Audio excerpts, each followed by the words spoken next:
April মাসেই কারাগার থেকে মুক্তি মিলতে পারে পাকিস্তানের সাবেক প্রধানমন্ত্রী ইমরান খানের, এমনটাই আশা করছেন তার দল পাকিস্তান তেহরিকে ইনসাফের নেতারা। পাকিস্তানি সংবাদ মাধ্যম জিও নিউজের প্রতিবেদন থেকে এই তথ্য জানা যায়। ইমরান খানের মুক্তির বিষয়ে সরকার সেনাবাহিনীর সঙ্গে কোনো সমঝোতা হয়েছে কিনা এমন এক প্রশ্নের জবাবে পিটিআইয়ের সিনিয়র নেতা বলেন, ইমরান খানের মুক্তি কোনো সমঝোতার অংশ হিসেবে হচ্ছে, এমনটা ভাবাও অন্যায়। বাংলাদেশ সহ ২৮ দেশের ভোটে ইসরায়েলের অস্ত্র বিক্রি বন্ধের প্রস্তাব পাশের আগেই চলতি মাসের শুরুর দিকে ইমরান খান ও তার স্ত্রী বুশরা বিবির বিরুদ্ধে থাকা তোশখানা মামলার ১৪ বছরের কারাদণ্ডাদেশ স্থগিত করেন ইসলামাবাদ হাইকোর্ট। একই সঙ্গে ঈদের পর এই মামলার শুনানির দিনক্ষণ নির্ধারণ করা হয়। তবে কারাদণ্ডের স্থগিতাদেশ এলেও ইমরান খান এখনও কারাগারে বন্দী। একটি সাইফার মামলা, আরেকটি তোশখানা মামলা ও সন্ত্রাসবাদী মামলার প্রেক্ষিতে তার বিরুদ্ধে দণ্ডাদেশ ও গ্রেফতারি পরোয়ানা এখনও বহাল আছে।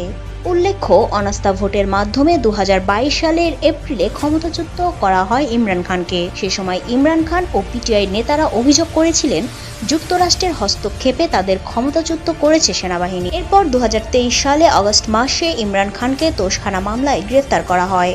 পরে তাকে সাইফার ও ইদ্যত মামলায়ও অভিযুক্ত করা হয়। এইসব মামলায় বর্তমানে কারাভোগ করছেন ইমরান খান।